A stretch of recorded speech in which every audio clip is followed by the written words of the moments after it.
మాట్లాడితే నా మీదకి వస్తూ ఉంటుంది. నాకు అన్నం పెట్టట్లేదు, నాకు గుడ్లు ఉతకట్లేదు, నాకేమీ చేయట్లేదు. నువ్వు డ్యూటీకి వెళ్ళగానే నీ పిల్లలు నాకు కుక్కకి వేసినట్టు వేస్తుంది ఆ పల్లెలు.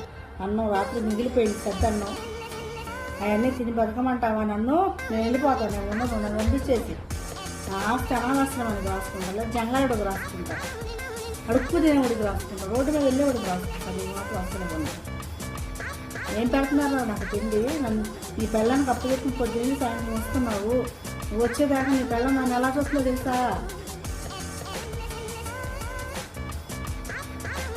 నీ భార్య నా బట్టలు ఉతకట్లేదు, నాకేమీ చేయట్లేదు, నాకు వేడి నీళ్ళు పెట్టమని నేను పెట్టను పో అంటుందిరా.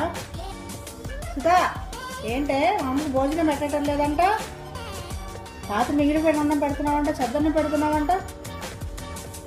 ఎలా ఉందేంటి ఒళ్ళు? తిమిరిగా ఉందా? అమ్మను బాగా చూసుకోలేదనుకో, నిన్ను పుట్టింటికి పంపిస్తా. ఏమనుకుంటున్నావు?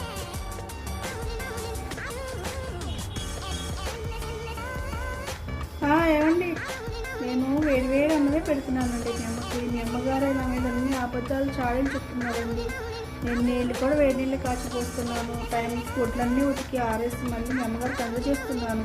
మీ అమ్మగారిని మా అమ్మగారి కన్నా ఎక్కువగా చూసుకుంటున్నానండి. నా మీద అన్నీ మీ అమ్మగారు చాడీలు చెప్తున్నారు. నమ్మకండి, నన్ను తిట్టేస్తున్నారు. రాత్రికి చెప్తాను, మీ సంగతి పడుకోవటానికి వస్తారు కదా బెడ్రూమ్లోకి, అప్పుడు మీకు బడికి పూజ ఉంటుంది.